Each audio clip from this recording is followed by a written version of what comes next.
আমরা আজকে যেটা নিয়ে আলোচনা করব সেটা হচ্ছে যে একদম বেসিক ইলেকট্রিসিটি, মানে ইলেকট্রিক্যালে যেটা এবিসিডি বলতে পারি। সরি, আমার মার্কার প্রবলেম।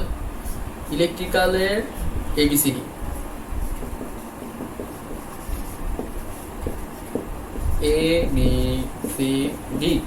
এবিসিডি মানে হচ্ছে প্রাথমিক জ্ঞান। সো আমরা আজকে ইলেকট্রিক্যালের এবিসিডি দিয়ে শুরু করব। তো ফার্স্ট অফ অল, ইলেকট্রিসিটি কি আমাদেরকে সেটা জানতে হবে। তো ইলেকট্রিসিটি, তো আমি ফার্স্টে লিখি যে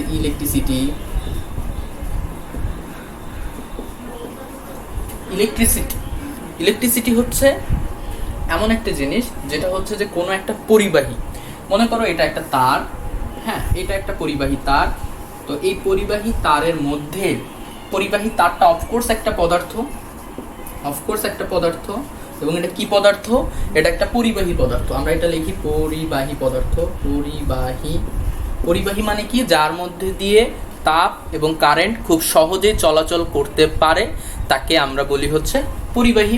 এবং এই পরিবাহী একটি পদার্থ, এবং এই পদার্থ মানে হচ্ছে এর মধ্যে অসংখ্য অণু আছে। অসংখ্য অণু দিয়ে কিন্তু আসলে পদার্থ তৈরি হয়।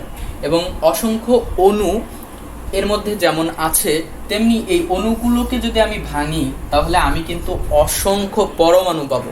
এটা আমরা নিশ্চয়ই ছোটবেলায় পড়ছি, পরমাণু। এখন বিজ্ঞানীরা চিন্তা করলো যে এই পরমাণুকে ভাঙলে হয়তো আর কোনো নতুন পদার্থ পাওয়া যাবে না, কারণ এই অণুটাই এত ছোট যে বিজ্ঞানীরা চিন্তা করতে পারছিল না যে পরমাণু, এই অণুকে ভেঙে আমি পরমাণু পেলাম, এর থেকেও অনেক ক্ষুদ্র কি কিছু হতে পারে কিনা। কিন্তু বিজ্ঞানীদের ধারণা পাল্টে গেল। বিজ্ঞানীরা খেয়াল করলো এই পরমাণুকে ভাঙলেও আরও 3টা জিনিস পাওয়া যাচ্ছে, এবং সেগুলো হচ্ছে electron, proton and last neutron. তো আমরা কি দেখলাম? পরিবাহী যে পদার্থ, সেই পদার্থকে ভাঙলে আমরা পাই হচ্ছে অসংখ্য অণু, এবং অসংখ্য অণুকে ভাঙলে পাই অসংখ্য পরমাণু, এবং অসংখ্য পরমাণুকে ভাঙলে পাই হচ্ছে ইলেকট্রন, প্রোটন এবং নিউট্রন। তো আমি যদি একটি পদার্থের পরমাণুর মডেল চিত্র আঁকি, তো সেটা দেখতে কেমন হবে? সেটা দেখতে হবে এরকম। খেয়াল করো, এটা মনে করো একটা পদার্থ, এবং এটা অ্যালুমিনিয়াম পদার্থ। তো আমরা অ্যালুমিনিয়াম পদার্থের ক্ষেত্রে কি জানি? অ্যালুমিনিয়াম পদার্থের পারমাণবিক সংখ্যা হচ্ছে 13। তাহলে এখানে আমাদের পারমাণবিক সংখ্যা মানে হচ্ছে এর ইলেকট্রন সংখ্যাও হবে হচ্ছে 13। তাহলে এর ইলেকট্রন প্রথম কক্ষপথে 2টা, দ্বিতীয় কক্ষপথে হচ্ছে 8টা, এবং তৃতীয় কক্ষপথে হবে হচ্ছে, তাহলে কয়টা বাকি থাকছে? 3টা। তাহলে এই 1, এই 2, এই 3। তাহলে খেয়াল করো, এই যে ইলেকট্রনগুলো আমরা দেখতে পাচ্ছি, এগুলো কিন্তু পরমাণুর যে মধ্য একদম ভিতরের স্থান, এটাকে বলা হয় হচ্ছে পরমাণু নিউক্লিয়াস। এই যে কালো কালো করে যে অংশটা আমি দিলাম, এটা কিন্তু হচ্ছে পরমাণুর নিউক্লিয়াস। এটার মধ্যে থাকে হচ্ছে প্রোটন এবং নিউট্রন। প্রোটন পজিটিভ চার্জ, আর ইলেকট্রনগুলো হচ্ছে নেগেটিভলি চার্জ। এখন এই যে প্রোটন কি করে? ও কিন্তু হচ্ছে সবসময় নিউক্লিয়াসের সাথে থাকে, কিন্তু ইলেকট্রনগুলো পরমাণুর বিভিন্ন কক্ষপথে ছড়িয়ে ছিটিয়ে থাকে। এবং এই যে সর্বশেষ কক্ষপথে যে ইলেকট্রনগুলো থাকে 1, 2, 3, এরা এই নিউক্লিয়াসের থেকে অনেকটা দূরে থাকে, যার কারণে কি হয়? এদের মধ্যে এই নিউক্লিয়াসের শক্তিটা খুব কম থাকে, যার কারণে বাইরের কোনো শক্তি এর মধ্যে যদি দেওয়া হয়, তাহলে খুব সহজেই এরা তাদের স্থানটা পরিবর্তন করে ফেলতে পারে। অর্থাৎ মনে করো যে খুব সহজেই কিন্তু এরা এদের স্থানটা পরিবর্তন করে ফেলতে পারে। তো সেই ক্ষেত্রে ইলেকট্রনগুলো কিন্তু এই পরিবাহীর মধ্য দিয়ে, এই পরিবাহী পদার্থের মধ্যে দিয়ে খুব সহজেই এক স্থান থেকে অন্য স্থানে যেতে পারে, যদি আমরা এই ইলেকট্রনগুলোর উপরে কোনো একটা ফোর্স বা বল প্রয়োগ করতে পারি। তাহলে এই পদার্থের মধ্য দিয়ে কিন্তু খুব সহজেই ইলেকট্রনগুলো পাস হতে পারে। এখন কথা হচ্ছে যে আমরা প্রথমে কোথায় ছিলাম? ইলেকট্রিসিটিতে। তো ইলেকট্রিসিটি বলতে গিয়ে আমি এত কিছু বললাম, কারণ আমি বুঝাইতে চাইলাম যে এই ইলেকট্রনটা আসলে পদার্থের মধ্য দিয়ে কিন্তু চলাফেরা করতে পারে। তাহলে আমরা এখন দেখব ইলেকট্রিসিটি এর সংজ্ঞাটা কি। তাহলে এগুলো আমি যদি মুছে ফেলি, খেয়াল করো, এগুলো যদি আমি মুছে ফেলি, তা আমি এখন যদি ইলেকট্রিসিটির সংজ্ঞা লিখতে চাই তাহলে এমন হবে যে কোনো পরিবাহী পদার্থের মধ্য দিয়ে ইলেকট্রন প্রবাহ হলে যে শক্তি পরিলক্ষিত হয়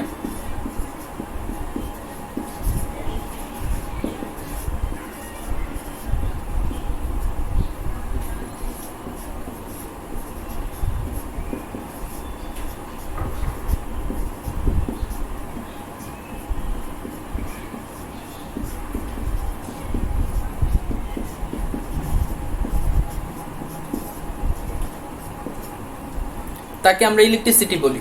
তোমরা এটা খাতায় লিখে নিবা, তাহলে হবে কি, তুমি যখন বাসায় নোট করবা তখন প্রথমে এই জিনিসটা লিখবে যে ইলেকট্রিসিটি আসলে কি।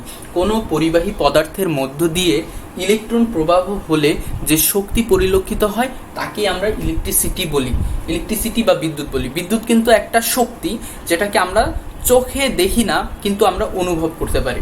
এবং এই ইলেকট্রিসিটি কখন হয়? যখন কোনো পরিবাহীর মধ্য দিয়ে ইলেকট্রনটা প্রবাহিত হয়। তো ইলেকট্রন কি, আমি একটু আগে দেখাইলাম যে পদার্থের মধ্যে সবচেয়ে ছোট কণা, যেটাকে আমরা বলি পরমাণু, এবং এই পরমাণুকে ভাঙলে তিনটা জিনিস পাওয়া যাচ্ছে, ইলেকট্রন, প্রোটন, নিউট্রন। এবং এই ইলেকট্রন, প্রোটনের নিউট্রনের ইলেকট্রন যেটা, সেই ইলেকট্রনটা যখন পরিবাহী পদার্থের মধ্য দিয়ে ফ্লো হচ্ছে তখন তাকে আমরা বলছি হচ্ছে ইলেকট্রিসিটি। আশা করি তোমরা ইলেকট্রিসিটি কি সেটা বুঝে ফেলেছো। ওকে, তাহলে এবার আমরা দেখতে পারি ইলেকট্রিসিটি বা বিদ্যুৎ আসলে কয় প্রকার।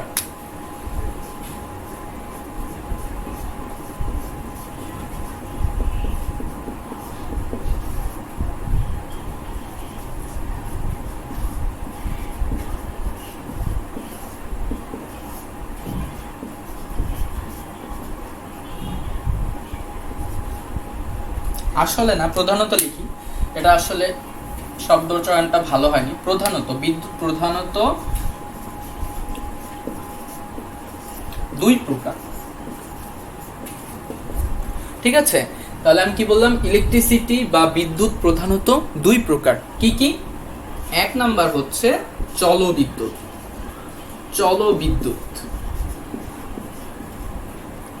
চলবিদ্যুৎ। দুই নাম্বার হচ্ছে স্থির বিদ্যুৎ।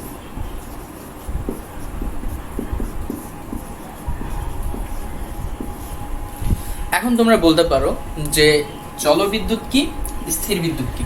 চলবিদ্যুতে যাওয়ার আগে আমি প্রথমে যেটা বলবো সেটা হচ্ছে স্থির বিদ্যুৎ। তো স্থির বিদ্যুৎ আসলে কি? তোমাদেরকে এই ক্ষেত্রে ছোটবেলার যে উদাহরণ, তোমাদের সামনে নিশ্চয়ই যে এরকম টাইপের কলম বা পেন্সিল বা যা কিছু আছে, এটা মাথার উপরে চুলে ঘষবা, এরকম ঘষে কয়েকটা কাগজের টুকরা নিবা, নিয়ে তার উপরে হচ্ছে ধরবা, দেখবা যে কাগজগুলা এই কলমের মধ্যে আটকে গেছে। কারণ হচ্ছে প্রত্যেকটা বস্তুই প্রথমে চার্জ নিরপেক্ষ থাকে, প্রত্যেকটা বস্তুই কিন্তু প্রথম অবস্থায় একটা চার্জ নিরপেক্ষ অবস্থায় থাকে।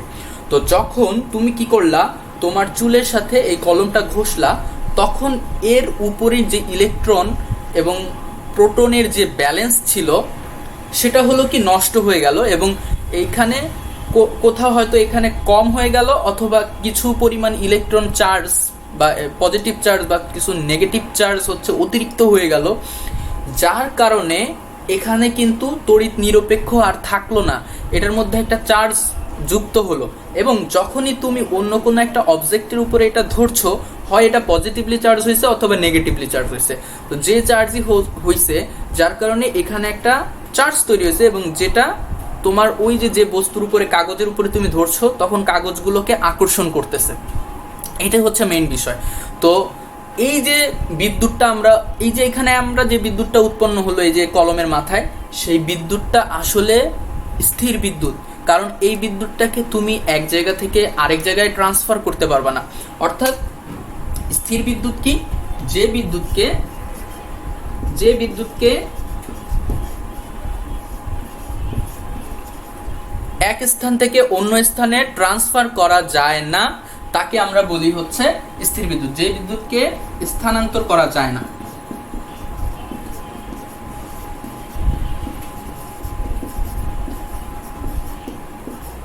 অর্থাৎ এটা এক জায়গায় স্থির থাকে। দেখো এটা এখানে স্থির আছে, এটা কিন্তু এদিকে তুমি ধরলে, কলম ধরলে পাবা না, কিন্তু এখানে যেখানে তুমি চুলে ঘষা দিছিলা ওইখানে থেকে তুমি কাগজটা যদি তুমি ধরো এখানে, তাহলে কিন্তু এই মাথায় ওই কাগজগুলো লেগে যাবে। এটাই হচ্ছে স্থির বিদ্যুৎ। তো স্থির বিদ্যুৎ কিন্তু আমরা নর্মালি বাসা বাড়িতে বা আমরা কোনো একটা জায়গায় লাইট জ্বালাতে বা ফ্যান চালাতে ব্যবহার করতে পারি না, কারণ এটা স্থানান্তরযোগ্য না, এটাকে তুমি কোনো জায়গায় স্থানান্তর করতে পারবে না। তাহলে এই বিদ্যুৎটাকে আমরা বলছি হচ্ছে কি স্থির বিদ্যুৎ। ঠিক আছে, যে বিদ্যুৎটাকে আমরা হচ্ছে এক স্থান থেকে অন্য স্থানে ট্রান্সফার করতে পারবো না, তাকে আমরা বলবো হচ্ছে কি স্থির বিদ্যুৎ। এখন আসো আমরা চলবিদ্যুৎ কি সেটা দেখি। ঠিক আছে, তাহলে চলবিদ্যুৎ হচ্ছে দুই ধরনের। ফার্স্টে আমি লিখি চলবিদ্যুৎকে কিন্তু আবার আমরা দুই ভাগে ভাগ করতে পারছি। তো এক নম্বর হচ্ছে এসি কারেন্ট অ্যান্ড সেকেন্ডলি হচ্ছে ডিসি কারেন্ট।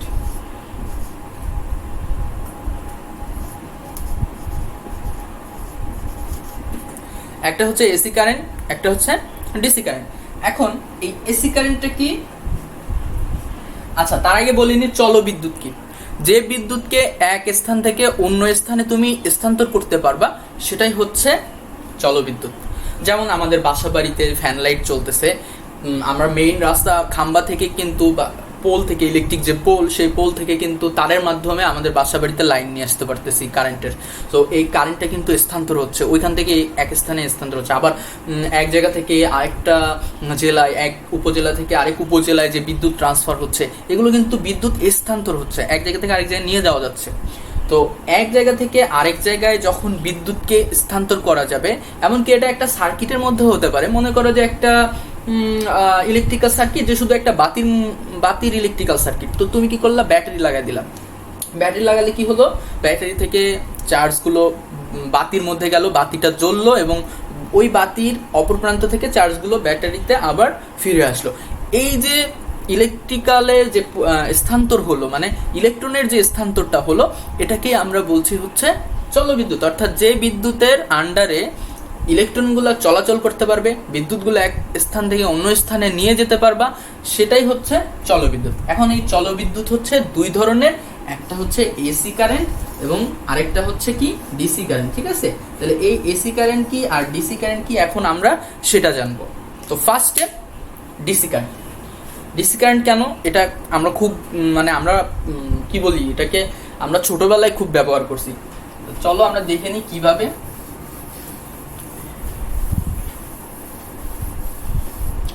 ফার্স্টে ডিসি কারেন্ট।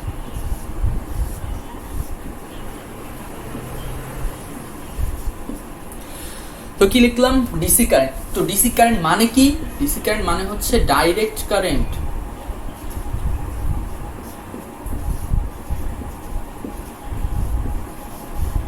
Direct current. এখন বলতে পারো যে আমাদের যে বাসা বাড়িতে যে লাইন, সেটাও তো ডাইরেক্ট কারেন্ট। যেরকম ডাইরেক্ট থেকে একদম ডিরেক্টলি পোল থেকে আমরা তার টেনে আনতেছি, ওইটা কেন ডাইরেক্ট কারেন্ট না? এটা একটা আমার ছোটবেলায় কোশ্চেন ছিল আমার মনে, যে আচ্ছা ওই লাইনটাও তো আমি ডাইরেক্ট টেনে আনলাম পোল থেকে, তাহলে ওইটা কেন ডাইরেক্ট কারেন্ট না? আমরা ব্যাটারি থেকে যে কারেন্ট বের হচ্ছে ওইটাকেই কেন ডাইরেক্ট কারেন্ট বলছি?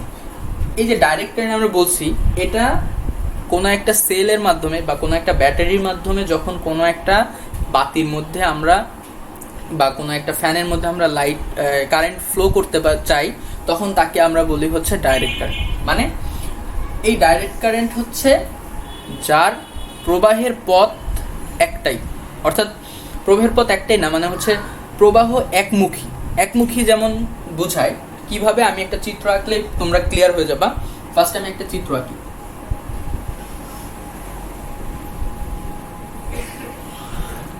এটা মনে করো একটা লাইট, এই লাইটের মধ্যে আমি কি করলাম,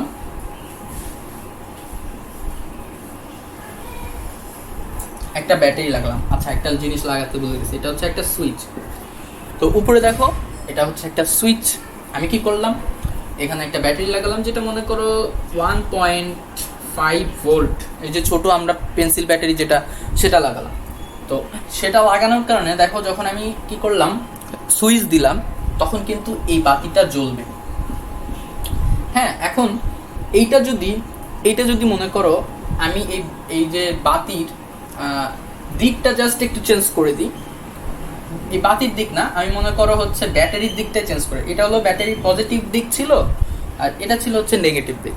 তা আমি কি করলাম, ব্যাটারির পজিটিভ দিকটা উল্টায় অন্য দিকে লাগাই দিলাম। তার মানে হচ্ছে এখন আমি এই দিকে হচ্ছে নেগেটিভ দিব আর নিচের দিকে দিব হচ্ছে আমি পজিটিভ। তো নিচের দিকে যদি পজিটিভ হয় তাহলে খেয়াল করো কারেন্টটা এদিক থেকে ফ্লো হতে থাকবে, কারেন্টটা কিন্তু এদিক থেকে ফ্লো হতে থাকবে, তখন আর এই বাতিটা আর জ্বলবে না। কেন জ্বলবে না? কারণ হচ্ছে এটা একটা ডিসি সার্কিটের এবং এইটার কারেন্টের প্রবাহ এই দিক থেকে, এই যে এইটা কিন্তু একটা ডিসি লোড। হ্যাঁ, ডিসি লোড মানে হচ্ছে এর একটা নির্দিষ্ট পয়েন্ট থাকে, একটা পজিটিভ দিক থাকে, একটা নেগেটিভ নির্দিষ্টভাবে থাকে। মানে তোমার এই পজিটিভ দিক থেকে যদি কারেন্ট যায় তাইলেই এই বাতিটা জ্বলবে, নেগেটিভ দিক থেকে কারেন্ট গেলে বাতিটা জ্বলবে না। তখন আমরা কি করলাম, এই ব্যাটারি যে উল্টায় দিলাম, যার কারণে কারেন্টটা কিন্তু নিচের থেকে অর্থাৎ এই দিক থেকে নেগেটিভের দিক থেকে ঢুকতে যাচ্ছে, তখন কিন্তু এই ডিসি লোড বা এই বাতিটা কিন্তু জ্বলবে না, কারণ এর কারেন্ট প্রবাহের দিক একমুখী। অর্থাৎ যে সমস্ত সার্কিটে কারেন্ট প্রবাহের পথ একমুখী বা কারেন্ট প্রবাহ একমুখী হয় সেগুলোকে আমরা বলবো কি, সেগুলোকে আমরা বলবো হচ্ছে ডিসি কারেন্ট। ঠিক আছে, অর্থাৎ যে কারেন্ট প্রবাহের পথ একমুখী তাকে আমরা বলবো হচ্ছে ডিসি কারেন্ট। চলো আমরা এটা লিখে নিই, তাহলে আমাদের কাছে বেটার হবে। তো ডিসি কারেন্ট কোনগুলো, এই যে আমরা ব্যাটারি নর্মালি যে এটা ইউজ করছি বা পাওয়ার সাপ্লাইয়ের মাধ্যমে যখন আমরা হচ্ছে ডিসি সাপ্লাই দিচ্ছি, সেগুলো হচ্ছে একমুখী প্রবাহ হচ্ছে। তো এই একমুখী প্রবাহকে আমরা বলবো হচ্ছে কি ডাইরেক্ট কারেন্ট। ঠিক আছে, এটা আমি এখন সুন্দর করে লিখি, ডাইরেক্ট কারেন্ট, ডিসি কারেন্ট,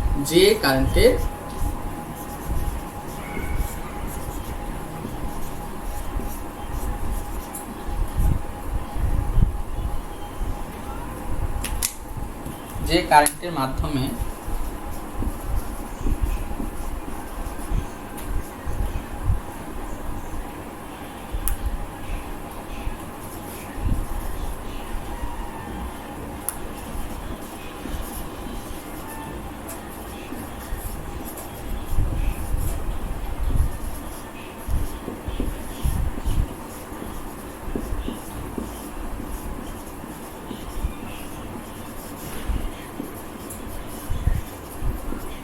কি বললাম, যে কারেন্টটা আসলে একমুখী প্রবাহ হয়, এটা আসলে কারেন্টের দিক না, কারেন্টের মাধ্যমে না, এখানে আমি একটু কথাটা মিস্টেক করে ফেলেছি। যে কারেন্ট, হ্যাঁ এইটুকু লেখো, যে কারেন্ট আসলে, যে কারেন্ট একমুখী প্রবাহ হয়, এইটুকু জায়গা এখানে তোমরা লিখে নাও, এইটুকু আমি আগে ভুল করে লিখে ফেলছি। যে কারেন্ট একমুখী প্রবাহ হয় তাকে ডিসি কারেন্ট বলে। তাহলে কি উদাহরণ হতে পারে, যেমন হচ্ছে ব্যাটারি,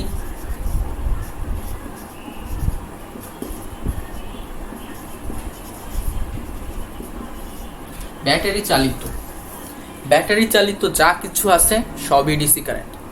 এখন আমরা চাইলে এসি কারেন্ট থেকেও ডিসি কারেন্টে কনভার্ট করে নিতে পারি, আবার ডিসি কারেন্ট থেকেও এসি কারেন্টে কনভার্ট করে নিতে পারি, সেটা ভিন্ন কথা।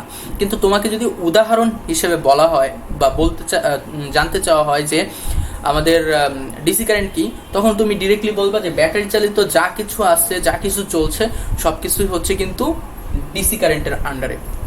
অর্থাৎ যে কারেন্টের প্রবাহটা একমুখী হয় তাকে আমরা বলছি ডিসি কারেন্ট। ওকে, ডিসি কারেন্টের দিন শেষ, এখন আসো আমরা এসি কারেন্ট।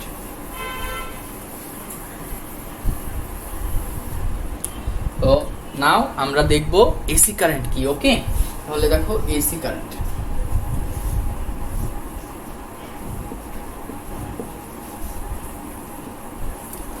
এসি কারেন্ট মানে হচ্ছে কি, আমি বলি ডিরেক্টলি, যদি আমরা যদি এটা পুরো অর্থ লিখি, সেটা হচ্ছে অল্টারনেটিং কারেন্ট।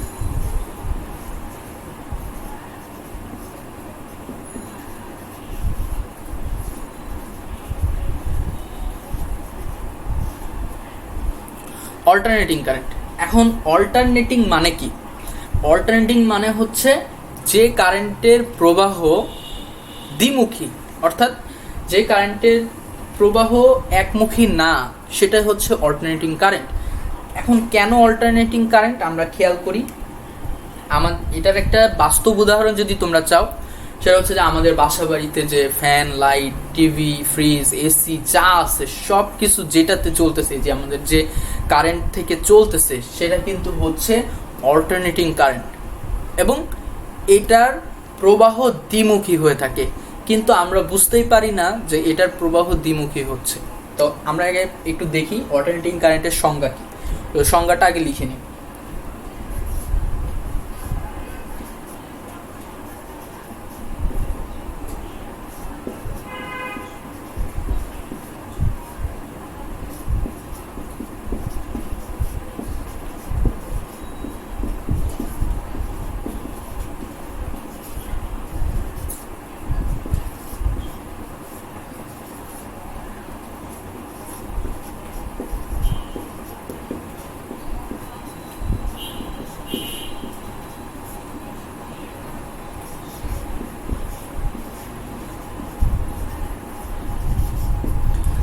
যে কারেন্টের প্রবাহ দ্বিমুখী তাকে আমরা বলি হচ্ছে এসি কারেন্ট বা অল্টারনেটিং কারেন্ট।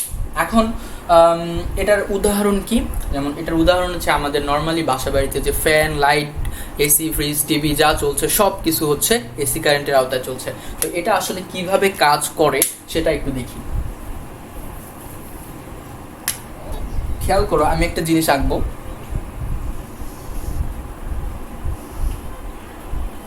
একটা নর্মাল বাতি, ওই যে আগেরটার মতোই আঁকি।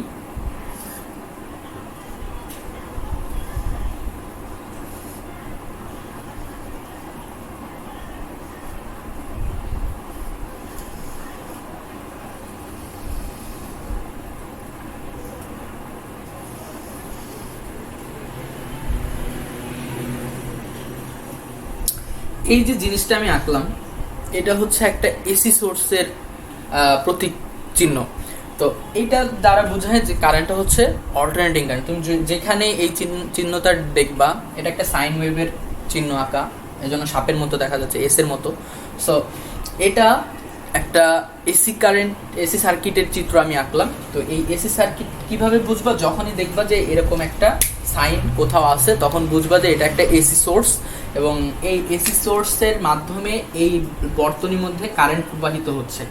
কিন্তু এখানে কিন্তু ডিসি সার্কিটের মতো একমুখী প্রবাহ হয় না, এখানে প্রবাহিত হয় কারেন্ট দুইমুখী। কিভাবে দুইমুখী? প্রথম হাফ সাইকেল, এখানে কিন্তু একটা সাইকেল চলে, এবং এটা হচ্ছে এসি কারেন্টের নিয়ম। এসি কারেন্ট একটা সাইকেল অনুযায়ী চলে। তো প্রথমে দেখো, প্রথম হাফ সাইকেলটা পজিটিভ হয় এবং দ্বিতীয় হাফ সাইকেলটা নেগেটিভ হয়।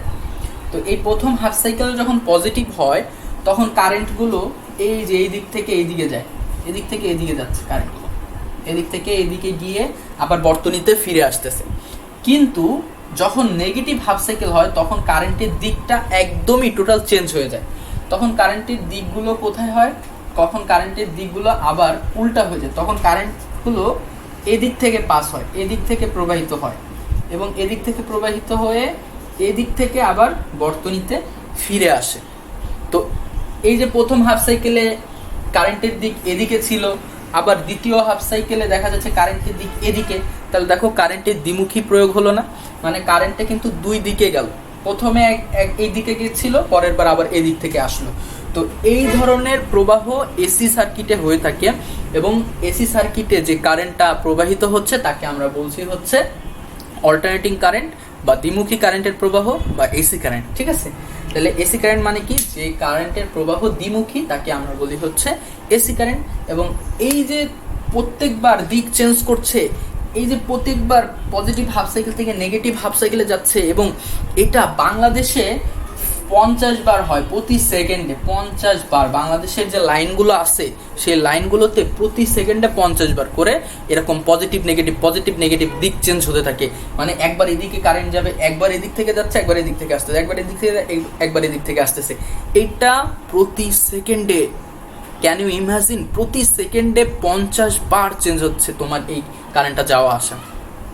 মানে হচ্ছে প্রতি সেকেন্ডে তুমি তোমার চোখের যে দৃষ্টিসীমা, আমাদের যে দৃষ্টিসীমা সেটারই বাইরে, যার কারণে আমরা কিন্তু এটা বুঝতে পারি না যে প্রতি সেকেন্ডে কিন্তু 50 বার চেঞ্জ হচ্ছে। কিন্তু লাইট তো স্থির আছে, লাইট তো নিপতেছে না, জ্বলতেছে শুধু, আমরা দেখতেছি লাইট জ্বলতেছেই, কিন্তু আমরা এইটা বুঝতেছি না যে এইটার ভিতরে কিন্তু প্রতি সেকেন্ডে 50 বার কারেন্টের দিক পরিবর্তন হচ্ছে।